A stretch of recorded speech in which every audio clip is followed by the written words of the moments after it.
श्री शिवाय नमस्तुभ्यम, श्री शिवाय नमस्तुभ्यम।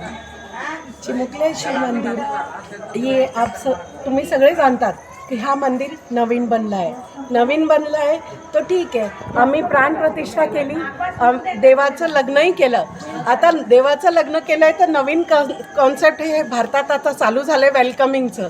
हे नवीन कॉन्सेप्ट नाही आहे, हा खूप जुना कॉन्सेप्ट आहे।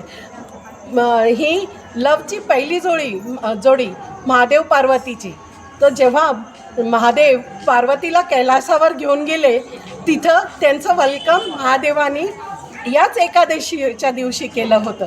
तिथं रंग, गुलाल, फूल सगळं उधळलं होतं आणि माताचं एवढं सुंदर स्वागत केलं होतं।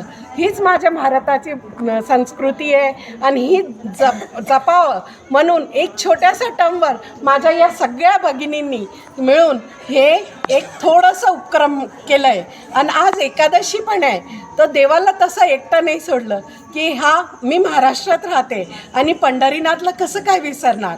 पंढरीनाथ तो विटेवर उभं राहून सगळ्यांचं कल्याण करतो।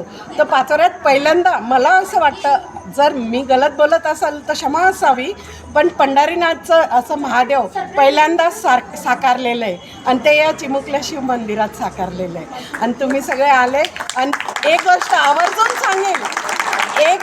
अजून आवर्जून सांगेल की आज मराठी भाषा दिवस आहे आणि मला गर्व आहे मी महाराष्ट्रात। एकच गोष्ट, जय महाराष्ट्र, धन्यवाद।